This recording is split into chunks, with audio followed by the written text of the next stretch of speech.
I think it's Baltimore, Maryland. Yeah.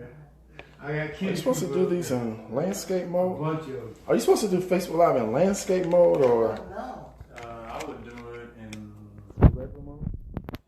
like this landscape since it's a wider area. Yeah, that's what I was thinking. Because I did one video, but all right, everyone.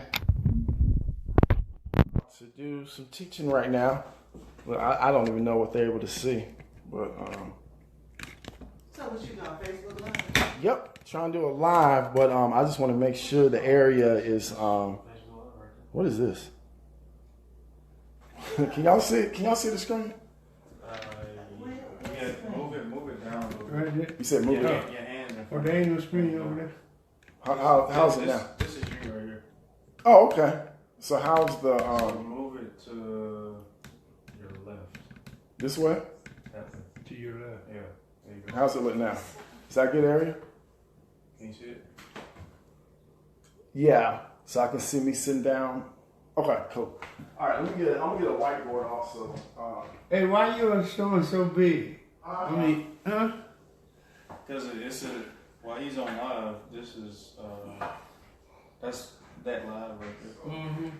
So everything I do right here, you can see I it. can't see you on the screen. I just see me. No, well that's just you. But if you look here, you can see you. I mean, that's like, do I? You Do I really? can see you there. I see me. Yeah, you can see you there. But I don't see you or Let me see. anyone else. Oh, I'm not in the video. No, get in the video. Everybody's gonna be in the video. Let me get the. We're just getting started. What you say? Everybody filming you? Yeah, let me fix it to where it's You know, I didn't come with it. and it's you gotta know it's a lag in it too because of the connection. Okay. So it's always like that because the video's still showing him over there. Is it? Okay. You need help. Oh, you got me. Yeah, I got. I need to make this. Some of my material and everything. So. All right. That's good. So if I draw something up there, you think it's gonna be? You think it's gonna be clear? Oh, you know what? Look on Facebook. Does it look? Do I look? Am I upside down or am I south? No, So that means they have to turn their phone. that means their phones need to be landscape. Yeah, they just have to turn. So when I do the okay. Yeah, they just gotta turn the phone. All right, everybody, we're trying to. I'm still trying to get this configured. It's my first time doing this. We need more lights. Think And, that light right here. It's not as bright as it's gonna get. yeah, that's fine. And then, if you want, you can read the. Can you see the comments as they come, or I can Yeah, only I see can the see them. comments? I can see.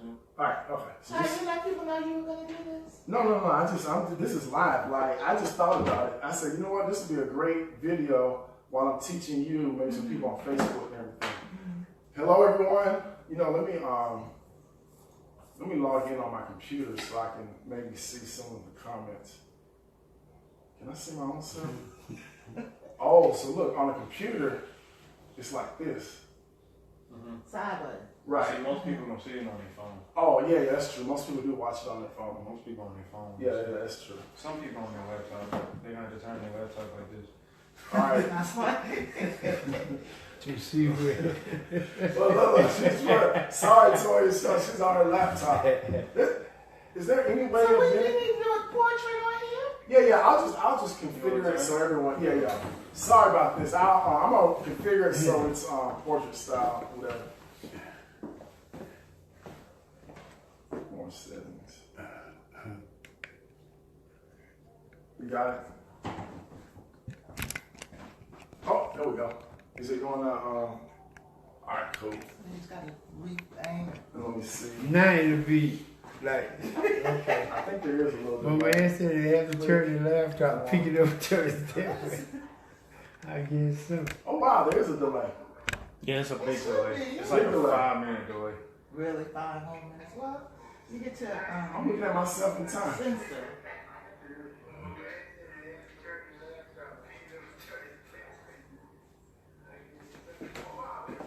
All right, so you can see me. All right, let's get started. All right, so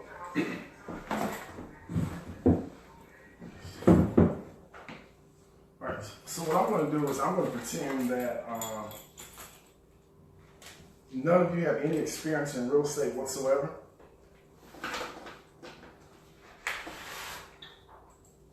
I'm a pretty house guy. They call me that because I focus on nice homes and nice neighborhoods. Right now, when people are investing in real estate, we see shows on TV. Most of those are rehabs. You buy them real cheap, you know, you fix them up, and then you sell them when they're real nice or whatever. But what I like doing is finding houses that don't need any repairs. Now, if it's cosmetic stuff, I don't really mind cosmetic stuff. And when I say cosmetic, I'm talking about maybe some minor landscaping in the yard, maybe, you know, you gotta wash the windows, you know, basic stuff like that. Or, you know, I may have to have a maid come in and do a real good deep cleaning. You know, I'm willing to do something like that. But if it's anything structural, unless I'm getting a significant discount, then it's not anything, you know, I would probably want to do myself, unless you sell it as a handyman special. That's another thing that you're able to do, where they'll come in knowing what the problems are, and then they'll be able to do the work. Because I got burnt one time, I bought a house, and then we paid to have that house painted. I'm like, why would we pay to have that house painted? It was like $1,300 to have it painted. It looked wonderful, but I should either have the owner do that, or I should have had the buyer, who's ever coming in for the house, to do that, right? So like I said, I'm going to show people how they can actually get a house this weekend, and then I'm going to share that with you as well. All right, so let's get an overview of, you know, the pretty house business. And basically, like I said, we're looking for nice homes in nice neighborhoods. You know, the most important criteria for this is the house in a good school district. If I find a house in a good school district and I put it under contract, I know beyond a shadow of a doubt, I'm going to get some people who are interested in that house. I know that for a fact. And I promise people that you're able to do this with no cash and no credit also. The only thing that you need to make money is you need a cell phone or any type of phone. And then you need the internet so you can have access to Craigslist or Zillow. And then what we're doing is we're contacting people who have this house for sale by owner or for rent by owner. So let's just say today's May 26th. Some of us may be in a situation where we need some money by the first of the month. We got bills that are due on the first. We're trying to make $5,000.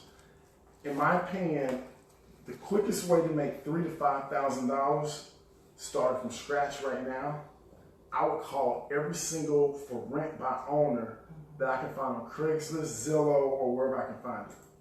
Now, do you know why I would want to do for rent by owner? Yeah, versus for sale by owner. Can you guess why? You know why? For rent by owner? Rent owner? Well, I would focus on for rent by owner. If I needed to make money in 4 or 5 days, I need to make $3,000 to $5,000 by, I think the first is Thursday, by next Thursday. Why would I do for rent by owner instead of for sale by owner right now? Because a lot of people can't qualify for a mortgage, but they got the cash to put down. Wrong. I mean, I would think that it would be easier to get into a property that the owner already had his mind set to rent. That's one thing. Anybody on Facebook now? Okay, Shervin, I'm not sure if I'm pronouncing your name right. You're on the right track. What is he saying?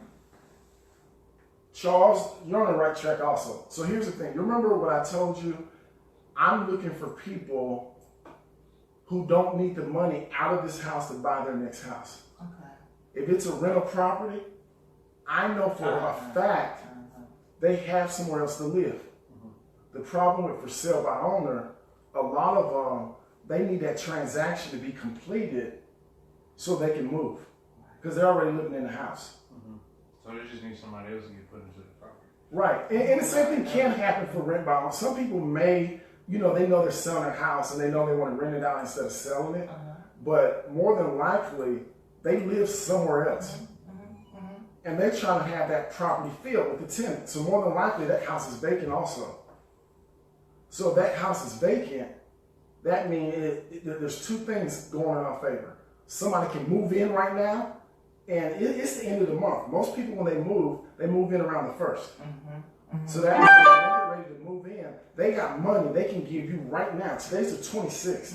I want this house. I need to secure it by, if it's just going to be a regular rent, usually you get a 1 month security deposit and then first month's rent. Whereas with this, we're going to have an option fee. So that's what I would do if I'm trying to make money as fast as humanly possible, especially towards the end of the month.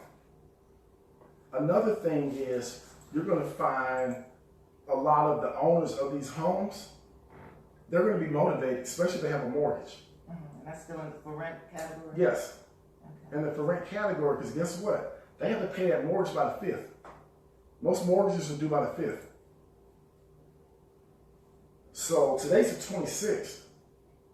If that house has been vacant, more than likely it's probably been vacant a month, so they may have had to already make one payment. If they live somewhere else, more than likely they have a mortgage on that house as well. So they're losing money. You know, no one, even if you can afford it, you don't want to pay that mortgage even if you can afford it. So that's another thing we have going on. So I really try to use the psychology to figure out, you know, what is the best way to make things happen. So That's an excellent point. right. So let's take a look at this. So let's just write down kind of what the steps are. You know, step one, the first thing I would do is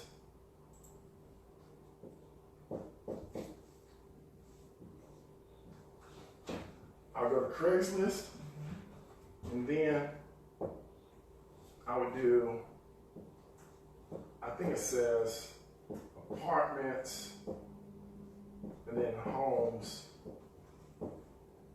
for rent. Okay? Now, another thing is, when you look at these ads, I'm going to weed out any management companies. Anything from a management company or a realtor, I'm going to weed out. I want to talk directly with the owner of that house. So,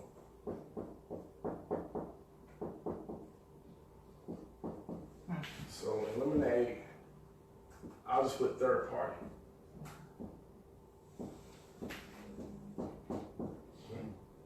You want to be third party. Right.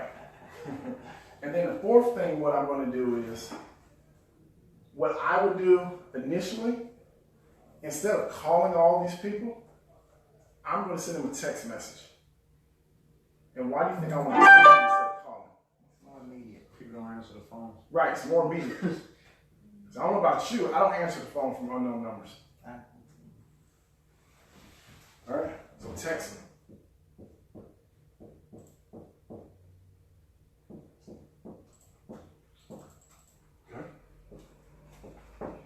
And then when I text them, actually, it's right here on the script right here. When I text them, what I want to know is, are they open to leasing the house for at least 2 years? Okay? And then, so that's what that T right here stands for. This is a checklist. Okay. Are they open, 2 years or more? And then the O stands for, are they open to sell after that period of 2 years? So I'm walking them through a rent to own. Okay? Now, let me ask you this. Is it a big deal if they're not open to sell? I mean, because aren't you're going to get yours when you procure and collect? So with that, I wouldn't make as much money. Okay. So as a matter of fact, you bring up another good point. Okay. So let's say, for example, the seller of that, well, the owner of the house, the owner of the rental property, they're not open to doing a rent to own. And so I know this is a rental property. I want to keep this, for my cash flow and everything. Okay. So here's what I would propose to them. And this is a fast way to make some money. A real fast, like if I need to make $1,000 by tomorrow or $1,500 by tomorrow, this is what I would do. This is exactly what I would do. I would call those for rent by owners, And then I would still try to see if they're open to a rent to own where I can buy it at the end of 2, 3, 4, 5 years down the line. And I always start with 2 years because 5 years sounds like a major commitment. But if I know they're open for 2 years and I know they're open to selling it at the end of that time, then that's just planting a seed in their head. Because the next thing I want them to know is that I'm not living in that house. They need to know that up front. I say, you know, because I'm an investor, I focus on nice homes and nice areas. Does this house need any repairs? And, you know, it's yes or no. If it needs any repairs, you know, I ask what the repairs are and things of that nature. But I know if I want to make lightning fast money, I'm looking for homes that are move-in ready. So let's think about this. If we're looking at nice homes in nice areas, we're probably going to attract a professional to move into. I always do 3 bedrooms or more, like your bread and butter house, 3, 4, 5 bedrooms. Okay, people who move into 3, 4, 5 bedroom homes have kids. When you have kids, your number one concern about an area is schools. That's your number one concern. If you're in an area with good schools, there's always going to be a high demand for that area. Affluent people, they spend the majority of their money on education and housing. That's where the majority of their money goes, because those are seen as assets. Okay? Let me see if there's any questions. Okay, we just got a lot of people joining and everything. So the next thing, where was I? I lost my train of thought. School district. Okay, we're talking about school districts and everything, okay? So here's what I would do if they are not open to rent to own. What I'm going to ask them is, if I find somebody who's a qualified tenant for your property, as compensation, the only thing I want is the security deposit. Because I look at houses, personally I do $250,000 and up. If I wanted money lightning fast, I would drop that to $125 or $150 because more people can qualify for it. And I know if a house is around $150, they're gonna be paying at least $1,000 a month. So at $150,000, and I know it can rent for $1,000 a month, I know I can make $1,000. Now, if you're in a smaller city or smaller location, you have to go out to a bigger city more than likely. Like in Atlanta, we have 6 million houses. I know I can get deals done. But let's just say I was, I don't know, small towns in Georgia. Albany. Yeah, Albany. Albany, there may only be 200 listings. You know, so I would try to do whatever's in my local area, but if you run out of leads, you need to find the largest city closest to you. And then you can be creative as well. Because of Facebook, everyone here who's tuning in, they're on Facebook. There's friends in other areas. You may have to partner with somebody and split some of the money, but you do whatever you have to do because you're not spending any money whatsoever. Okay? So once I do that, I need to, and all of this can be done over the phone. I'm not going to no house inspecting the house because I'm not living in it. The only time that I do that, if it's for sale by owner, it's an older person, and the house is $500,000 or more. Can I back you up a little bit? You said you get the security deposit. Now, do you run into problems? Because if you're getting a security deposit, then... You bring up a good... I already know what you're going to ask. Okay. Because that's supposed to be refundable at the end of the term. That, as well as I know that the owner wants to get the property occupied and performing, but he still wants money in his pocket, just in case something goes wrong. That's just something he's going to have to give up. If he's not willing to give up, I'm going to have to go to the next person. But you bring up a good point. So in the agreement, you cannot call that a security deposit. Because when you call it a security deposit, if they perform according to the terms of that agreement, it is due to them at the end of that term. So you cannot call it that. When you're talking with the seller, you use that term. And you tell them, I'm going to send you an agreement. And that's an agreement, and you're going to call the security deposit a fee. And you can even call it a marketing fee, a locator fee. You can't say broker. Okay, locator. Bird dog fee. I wouldn't say broker fee. I wouldn't say, because we start saying broker, we start talking about licensing, realtor, agent. No, I wouldn't say anything like that. Okay. Because I'm a marketer. Mm-hmm. And what I want to do is I want to market to find tenants to go into your property. Right. Okay. Marketing is good. Right. And then you have to have, in order for me to do that, I need to have an agreement in place with you. Okay. So I would do it like that. And then, he or she may even want to charge another security. That's kind of on them. It doesn't matter. Yeah. But as long as that person gets into the house, you want to make sure that you get paid. Now, I've never done this myself. I know other people who do it all the time. I've always done it where if they're not open to sell it, I'm moving on to the next one. But I do know if I run into where I need some quick money, that's what I would do. Okay. It's probably what I would do. Like, let's say they are open to selling the house. So then that's going to open up, a conversation and everything. Because I want to know why are you open to selling such a wonderful house? And I want them to articulate to me that they have tenants from hell. They're constantly fixing up stuff. They're getting tired of coming down there. They're tired of collecting rent, things of that nature. I want them to frame that. Because if they say it, it's stronger than if I'm saying it to them. Exactly. And I don't want to position myself to where I'm trying to sell them or convince them of anything. I ask certain questions, and based off their answers, I know where to go with the conversation. Now, most of this, when you're dealing with pretty house business, most of it is psychology and making them think.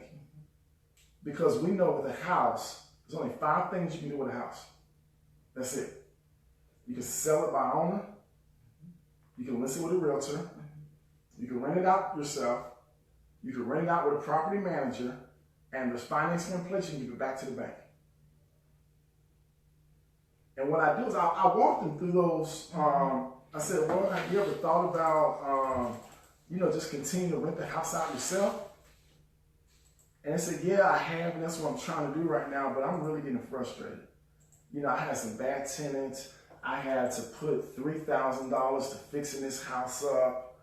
I really want to pull everything out of them, because what that's going to do is that's going to help me negotiate a real good deal.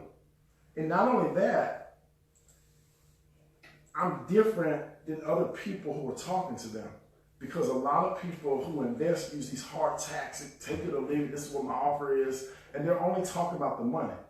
I care about the money, but I don't. The money is secondary until I know what is your motivation. When I know what your motivation is, then I know I have something to work with, or I may be able to solve a problem creatively. Now, a lot of this really is in play when we start doing the for sale by owner. It's like me and William have a house right now in Alpharetta we put on a contract. What's it for, 350, 370? No, 330, 335 we got on. 335? For 335. Initially, the guy, he emailed us a list of objections. How much money are you putting down? What else he asked?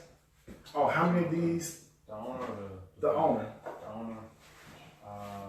Some of the questions that he asked. You remember he sent an email to you, and then you emailed it to me, and then I answered all the questions. Oh, he was asking for like earnest money. Yeah, he want earnest money.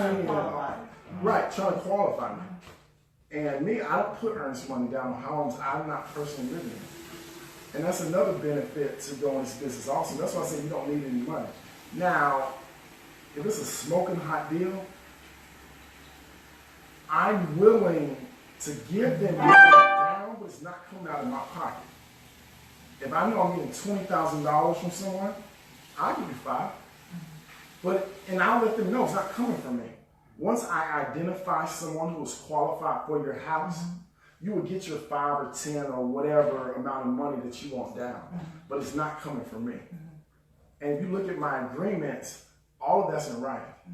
So how did you respond to the owner trying to qualify you when he asked Asking for about the earnest money. earnest money? So What was same- your response? The same thing he said. We're said not. no, The, and- we're not the ones that are gonna be staying in the house, so we don't give earnest money. So what was his response to that? He's like, well, if we don't have earnest money, then I'm not sure if you're for serious. And I told him that we're not licensed agents, but we're similar to agents. So if an agent or a realtor was to come and put your house under contract, do agents or realtor give you earnest money? Right. No, they just get an agreement with you because they're marketing the property. They're not giving earnest money also because they're not the one staying in the property. And then he's like, okay, that makes sense. And that's really what you have to do. You have to put things in terms into which they can understand. You know, and this is something, some people up here. So you'll have people ask you for earnest money. And then this is the best answer that that I've been able to come up with for that. I'll say, Mr. or Mrs. Homeowner, I'm not going to live in this house. Okay? So let me ask you a question. If you're getting ready to list your house, how much earnest money would the realtor need to come up with for this house? And then I'll change it. When you get an oil change on your car, how much money is the mechanic giving you to work in your car? I'm nothing but a service provider to him. And the service that I'm providing to him is I'm finding a qualified person to buy their house. Now, in order to do this, and everything is legal and compliant without being a licensed realtor, we have to have them sign a memorandum of agreement because we have to be a principal in that transaction in order to market a property that's not our own. Once we have it, and that creates a sense of urgency to get them to sign the agreement. Because look, we can talk all day long. I can't do anything whatsoever until I have a written agreement in place. Once I have that written agreement in place, that gives me equitable interest in that property, and now I can market it for sale by owner. And then I even tell them the way that I get paid is that whoever I bring in as a seller, whether it's a tenant buyer, they are who pays me, not you. And that's how you can overcome almost all objections. There's one more objection that's a killer that most people can't overcome. I want my attorney to look it over. So what I do is I actually have an attorney. I'll say that's fine. I'll have your attorney talk with my attorney, and I'm sure they can figure out a way to make this work. Because attorneys are seen in an authoritative position. So when they're talking to their client, they're always going to advise them, who do they think they are? They shouldn't be doing stuff like this. Whereas if they're talking directly with another attorney, it's peer-to-peer. And they have a level of respect of another attorney, even though you may know everything that you're talking about. So that's the way to get around. So you are going to need access to an attorney. Let me make a caveat to that. If you're trying to make money lightning fast, don't wait to get an attorney. Don't do that. Just work with what you have. Don't worry about no business cards. Don't worry about no website. Don't worry about any of that stuff. Just go out and start talking to these people. Okay. So that quickly takes me back, if I could steer back, to the lightning fast way and the security deposit. What documents do you provide to protect yourself as it pertains to the earnest money security deposit issue? Oh. Even as, I know you, okay, so I wrote down contractually your marketing. So do you have a document that says, okay, that's so. Yes. I have an agreement, and it has everything in writing. It has everything, everything I'm telling them is in writing in that agreement.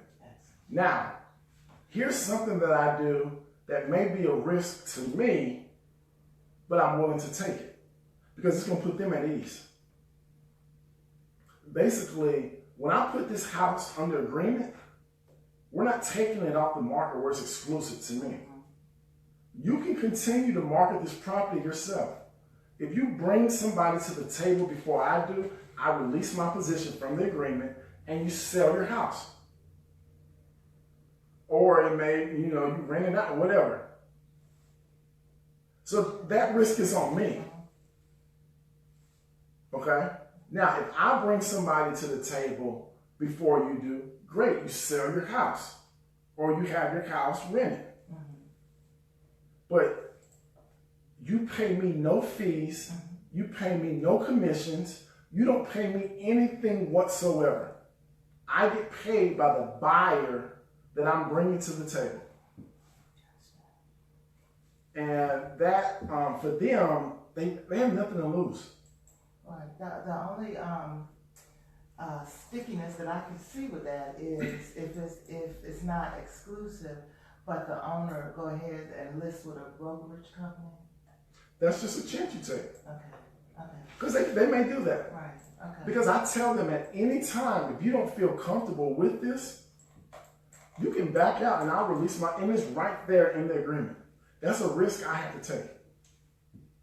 And the reason I do that is because I'm betting on myself. And then not only that, I do enough activity.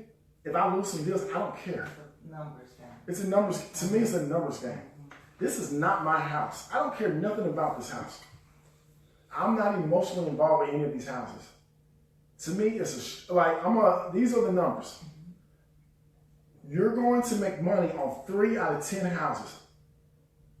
You got to know that. And 3 out of 10 you put under contract. You're going to have to talk to about 25 people to get one. So letting you know the numbers.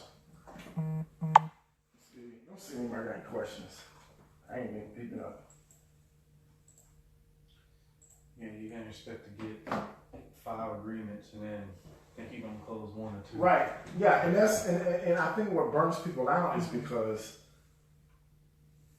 they'll talk to like 15, 20 people and no one is interested. And not only that, personally myself, every 3 people I talk to, I'm going to get an agreement. And that's because I've been doing this for a while and everything. But when you first get started, know in the back of your mind, I need to talk to 25 people, not call 25 people. I need to have a conversation with 25 people. I actually like Robert Kiyosaki's formula. If you really want to be conservative, but if you want to do the work, Talking about the 100 houses? Yeah, I think it's something like contact 100. You'll find 10 that are good deals, and then 3 that you put offers in and you end up buying 1. I think, and maybe y'all can correct me. I haven't read Real Estate Riches since I was in college. But I love that formula because you're doing so much activity. It's kind of like, I used to be in financial services. If I'm in the mall and I didn't know anything whatsoever, I just say, would you like to buy some life insurance? Do you need some life insurance? Do you need some life insurance? If I tell enough people, somebody's going to say yes. I mean, it's the same strategy as far as in real estate sales. It's a numbers game. Yeah. So don't get emotionally involved because this is not your house. And then not only that, and this is the biggest takeaway from this, because in America, the magic number, everybody wants to make 6 figures in America. They're like, how can I make $100,000? And let's think about who makes $100,000. Let's really think about it. I'm not talking about athletes and entertainers. Let's exclude them. Physicians, high-powered attorneys, executives, people good in sales, business owners, some engineers. That's about it. I mean, you have other professions, you can make that, but not on the average. And I know like pharmacists, chemists, I may be missing some of that, but that's it. So now, all those people I just named, they are highly educated, except maybe salespeople. Well, you don't have to be highly educated to be great at sales, is what I'm saying. But everything else, you have to be highly educated. In order to be highly educated, you have to go to college. College is expensive. A lot of these require master's degrees and professional degrees. That's expensive. Okay. I'm showing you something to where even if you work at McDonald's or Burger King, you can do it. Because you're not risking any money, and your credit can be shot up. No one has ever asked to run my credit. I'm serious. We didn't execute on, but that $900-some-thousand house, he has to pull my credit. I don't care about my credit. He knew we weren't putting money down on it. That's $10. All I should be asking is for your references. How many things have you actually closed? I got a way around that anyway. Anything They're that not, has proof of funds and that's it. Really? Just on cash. even proof of funds. I'm not buying this house. Mm-hmm. If somebody asks me for proof of funds, what does it matter? I'm not buying the house. But they've never asked as far as your potential people that are going to be buying the house, living in the house. Yes, they will. So one thing I will say is for them, I tell them they have the approval. I mean, that's who's living in their house. I have no problem with that. If they're not comfortable with somebody, we find somebody else. Now, let's get to the other end of how you're going to make this money. Because putting it under contract means absolutely nothing whatsoever if you don't have anyone with the funds to go into this house. Now, pay close attention to this right now. If you place this ad on Craigslist, you will get over, well, I'm just telling you my experience. You will get over 100 people responding to this ad in 1 week. I'm not going to guarantee it, but I guarantee it. If that makes sense. I don't want anybody holding me to the fire. All right? And you know, it's funny, because some of y'all are from Wilson, North Carolina. That's where I was raised. This is where I got it from. It was on Soul 92.1 radio station. There's this used car. He used to sell lemons all the time. This is what he said. Good credit, bad credit. Tim's Auto Sales in Rocky Mount. Good credit, bad credit, no credit at all. I will get you into a car. How many of y'all from Wilson remember that? That was his tagline. Good credit, bad credit, no credit at all. I will either finance you a car or get you into a car. Well, the same thing with real estate. I mean, just imagine you're a professional, you make pretty good money, but you can't qualify for a mortgage. Imagine seeing this headline. Good credit, bad credit, no credit at all. Rent to own your home in this award-winning school district. That's fire, I'm telling you. People are going to go crazy over that ad. I mean, just imagine when you scroll through Craigslist, you see all these ads, 4-bedroom, 3-bathroom house, and you start seeing this other stuff or whatever. But when you see my ad, that headline is going to grab you, especially if you're in that situation. You're at least going to click on it and see what I'm talking about. And then that's why I drive them to a website. Now, you do not need a website to do this. Put your phone number in that ad and have them call you. It's not a requirement. Now, if you would like to have some type of a site, I'm going to tell you how you can get you a free site. Create you a Facebook business page. Because Facebook is so powerful right now, you don't have to have a website with all these bells and whistles anymore. You can really have a Facebook page, a Facebook business page as a legitimate website. I mean, obviously, if you're doing, high-level professional services and stuff, you may not want to do that. But for real estate investing, just create you a Facebook site. You'll have the name up there. Everything will be automated in there. Find you some images that you can use. Upload some images of some houses and everything. Put a little brief bio about yourself. And then put your phone number right there. Because you can create a URL from that. And that's the way that I would go about doing it if my funds were very limited. All right. So anyway, when they go to my website or they call in or they email or whatever, I'm going to call them. And what I want to do is I want to explain the program because the problem with Craigslist is a lot of scams. There's a lot of games that people come on Craigslist, okay? So, because on my website, I ask them, how much do you have to put down? How much can you afford a month? Kind of what kind of credit do you have? What locations are you looking at? And then why are you looking for a rent-to-own home? Okay. A lot of people, and this is funny, they'll say they want to stay in Buckhead. They'll say they can put $500 down, but they can afford to pay $3,000 to $4,000 a month. Man, that's not even a security deposit. So a lot of people won't call them. The reason why I'll call them is because of psychology.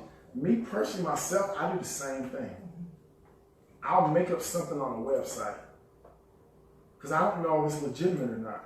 But they pick up the phone, I have a conversation with them. Oh yeah, I can put $10,000, $15,000, $20,000 down because I believe in what they're saying. But at first, I may put a penny down. It doesn't matter to me. I'm just trying to get whatever it is I'm trying to get. Okay, so that's something that you have to do. Okay, now going back, I don't know if one of you mentioned it or whatever. I qualify those funds. And here's how I qualify those funds. If they want me to go out and personally find them a house, those funds need to be wired into escrow. I don't want them to send me a check. I don't want them to wire me any money. I don't want to touch the money. I want it going into escrow at a reputable law firm or paymaster or whatever.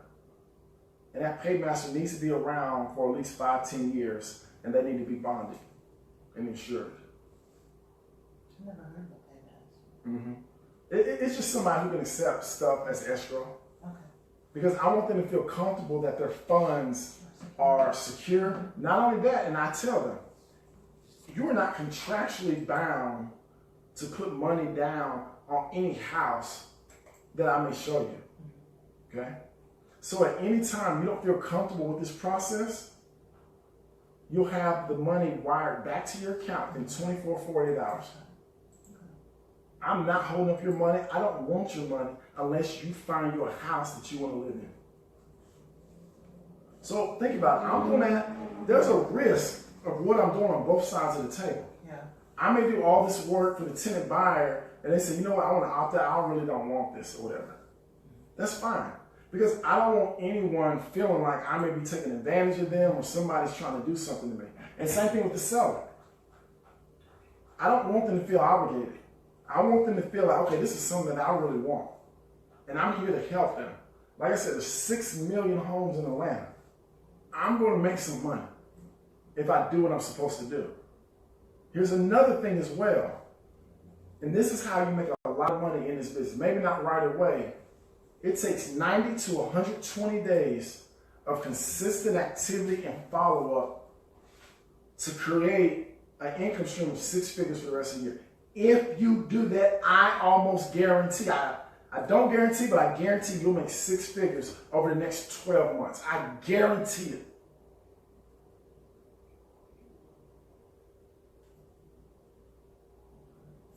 Because your big money is going to come on a follow-up. A lot of people are going to say they're not interested. The majority of people are going to say they're not interested. But as time goes on and they're not able to solve the problem, especially if it's financial, they start getting more desperate. Because we're all optimistic when we initially try to do something.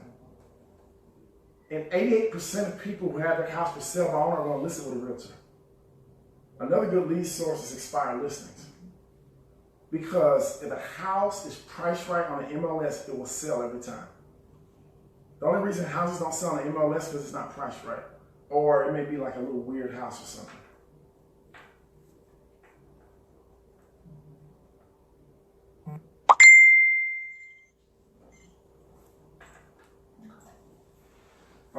So where am I at now? Okay. So once we have that, we know that they have those funds where we just match them up with a house. And then of course they're going to walk through and all that other stuff or whatever. Now, in the meantime, what I'm going to do is I do take applications from them. And the things that are important to me, I need verified income, and I will verify income. I'm also going to run a credit check, or they need to provide me with a credit check. And let me tell you why. I don't care what your credit is. I need to know what it is because I need a realistic time frame of when you're going to be able to qualify for a mortgage. For example, let's just say I have a couple of late pays on my credit report, whereas someone else may have had a bankruptcy or foreclosure. I can probably qualify for a mortgage within 12 months, whereas they may need 2 or 3 years to qualify for a mortgage. So I need to make sure the term that I have is going to be appropriate for them, because I want them to buy a house. If they qualify for a mortgage, they're going to tell everybody they know about me. I want them to be successful. Some people, they just take the non-refundable option fee and keep it moving. No, I want them to be successful. I also place them in a credit repair program. As a matter of fact, it's mandatory. If they're not already working with a credit specialist, it's mandatory. They go through my program and they have to stay in my program. They have to. It's I can't make it mandatory, but I really tell them it's mandatory. You know what I mean? So that's something that I do as well, because I want them to be in a stronger financial position when they get ready to qualify to buy that house. You know, that's something that that's important to me, that we really want. And it benefits them and me as well, because I'll make more money through the referrals and stuff that come in. Now, and I tell them this, let's just say they don't purchase the house. They do not get that option fee back. They don't. I let them know that on the phone for the conversation when I'm explaining the program. You do have to put money down. If you don't exercise the option, it's non-refundable. You're not getting a dime of that back.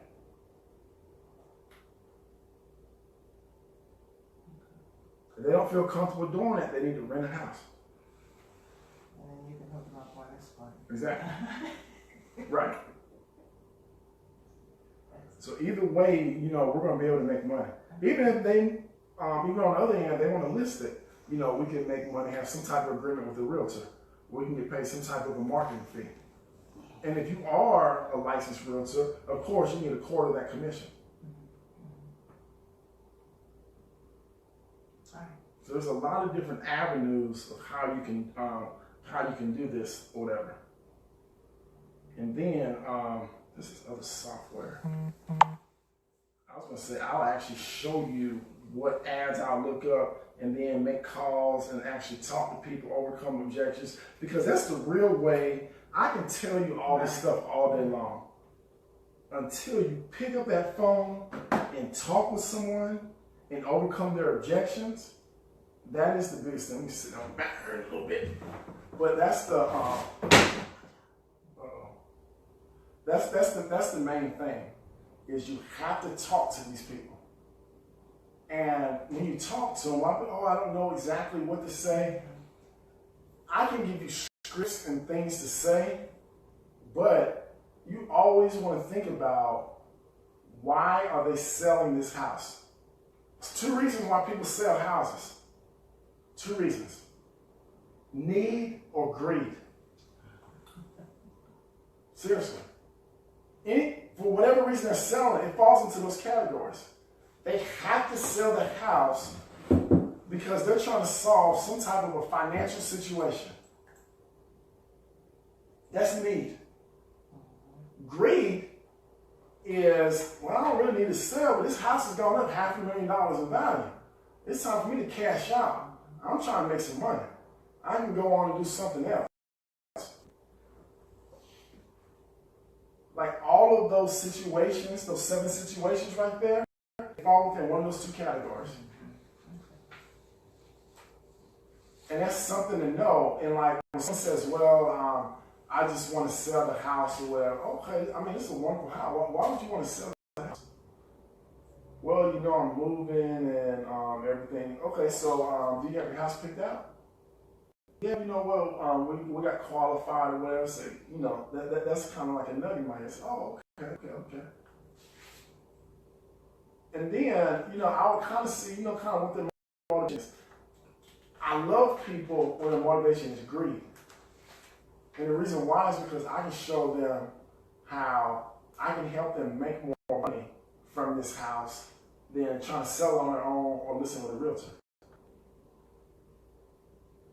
And that's what I try to articulate to them, you know. All right, what else? I'm just going off the top of my head. I don't have anything prepared. I'm just taking leads. Oh, you texting some people? Okay. I'm just taking And yeah, and I have all types. I can go into the systems I have. You can ask. I ask William, like literally, I have thousands and thousands and thousands of people to contact. Thousands. I'm not talking about hundreds, thousands. I'm talking within a month. So just go eeny, meeny, miny, moe, and I'm structuring it so I can teach other people how to do it. And JD, I don't have time to do all this stuff. I'm trying to do. Yeah, if I You could. okay. I'm not gonna lie, I have enough marketing in place to where, and you can ask him too, there's easily over $100,000, $200,000 a month in all these leads. Would you agree with that? Mm-hmm. Easily. I have so many. Okay, I'll help you. The marketing machine is so strong. Okay. And it's just the literal, physical following up and taking it to the next level. Right. Okay, well, I'm here for that purpose. Like, my personal strength is I know the stuff, I can close the deal. Right. My personal weakness, well, I got weaknesses, I'm not a day-to-day operator. I suck at it. I know I do. Like, stuff falls through the cracks and everything. That's why I need a good structured system in place. So I believe in automating and delegating.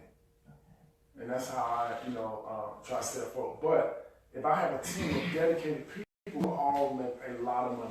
Okay, so do I need to sign my name on that list? Yeah, all right. So I'm about to log off Facebook real fast, and then I'm gonna show you some of the stuff that I have or whatever. Some of the stuff I have. All right, Facebook, stay tuned or whatever. I'm gonna download this video. I'm gonna create a YouTube page. I'm trying to get structured so I can start, doing some good teaching and everything. No.